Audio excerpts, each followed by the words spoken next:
Today I'm going to do maybe one, maybe two poems, depending on how long my one poem is.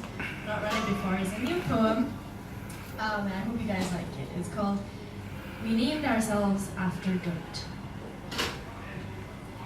In the year 27 BC, there was no such thing as compendiums of baby names.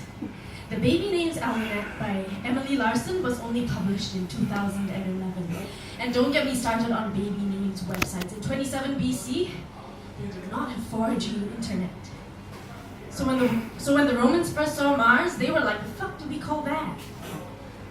So they did what modern parents do when they name their children Cher or Drake or will.i.am.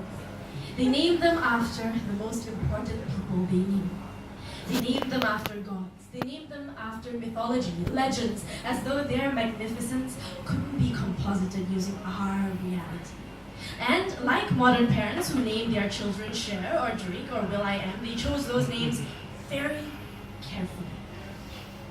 Mercury, the fastest planet in our solar system, like a celestial Usain Bolt, a cosmic Michael Phelps, an extraterrestrial Busta Rhymes. I don't know if he can move fast, but his raps deserve a speeding ticket. So they name it after the messenger god, the god of travelers, Mercury. Venus, the brightest planet in our solar system, like a celestial Rihanna in that CFDA Swarovski dress, a cosmic Beyonce at the 2015 Met Ball, an extraterrestrial Buddha. I never saw him in diamonds, but that man was enlightened. So they name it after the goddess of love, the goddess of beauty, Venus. Mars, the boldest planet in our solar system, like a celestial Chrissy Teigen on Twitter, a cosmic Wanda Sykes coming out of the closet, an extraterrestrial Steve Irwin surrounded by crocodiles made of stars. So they name it after the god of war, Mars. Earth. Earth. It does not take a Roman historian to figure out Earth is not a god. There is no mythology surrounding its birth. It did not burst from the cranium of its father ready for battle. It wasn't created from the foaming remains of its father's castrated penis. Earth is not a god. No wild tales of its conquests. It didn't tumble down from the heavens with fire clasped in between its palms, didn't transform into a charcoal cloud to woo its lover. Earth is not a god. Earth is dirt. We name ourselves after the soil we tread on. We name ourselves after Earth, then spend the rest of our history going out of our way to avoid Earth. We invent shoes so our feet don't touch it. We invent socks so our feet don't touch the shoes that touch the dirt. We invent pavements as buffer. We invent hand sanitizer in case we do have to touch the dirt. We invent gardening gloves so that when we want to touch the dirt, we don't have to touch the dirt.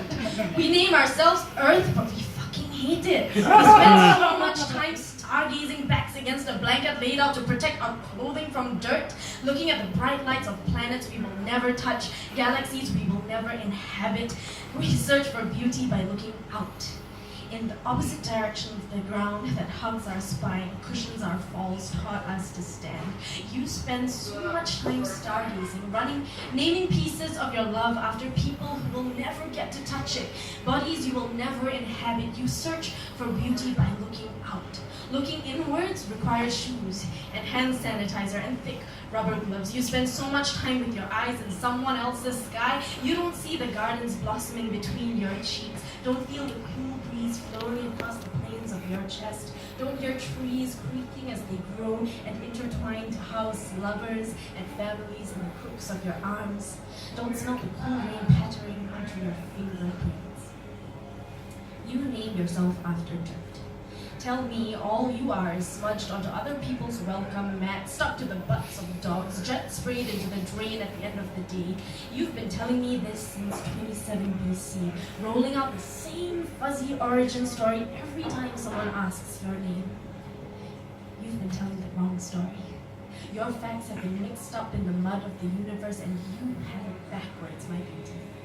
Tell them the story of how you were born because the universe exploded and the atoms somehow came together to form you.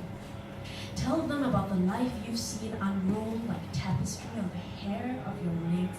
Tell them about the mysteries of your face that neither science nor mythology can really explain. And tell them about love.